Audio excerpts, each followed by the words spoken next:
في قرية هادئة، كانت النحلة تطن بسعادة من زهرة إلى زهرة. كانت هذه الحشرات المجتهدة أكثر من مجرد عمالة شقة، كانت مخلوقات رائعة تلعب دورًا حيويًا في نظامنا البيئي. في يوم من الأيام، قررت إيلي الفتاة الفضولية أن تخلق مشروعًا عن النحل لصفها العلمي في المدرسة. بينما كانت تتجول في الحقول الملونة، لاحظت كيف تتحرك النحلة برشاقة. كانت أجنحتها الصغيرة ترفرف بسرعة، مما يصدر ذلك الصوت المألوف الذي نعرفه جميعاً. كانت إيلي تعجب بتفانيهم في جمع حبوب اللقاح وإنتاج العسل. عازمة على معرفة المزيد، زارت إيلي مزرعة السيد غرين، حيث كان يحتفظ بخلايا النحل. قال السيد غرين بحماس: النحل مثير للاهتمام حقاً.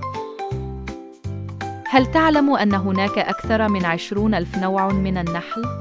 إنهم ملقحات أساسية يساعدون العديد من النباتات على النمو. شاهدت إيلي بينما فتح السيد غرين خلية بعناية. في الداخل، كانت النحل مشغولة بالعمل. أوضح السيد غرين: تتواصل هذه النحل من خلال طنينها وحركات رقصها.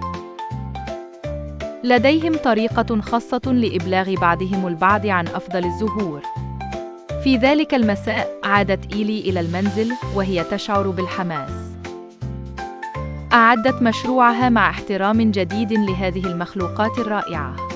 كتبت في تقريرها: بدون النحل لن توجد العديد من الفواكه والخضروات التي نحبها. إن طنينهم لا يساعدهم فقط على التواصل، بل يذكرنا أيضاً بوجودهم الحيوي في حياتنا. بفضل النحل الطنان، تعلمت إيلي دروساً حيوية عن ترابط الطبيعة، وأنهت مشروعها بتقدير عميق لهذه الجماليات الطنانة.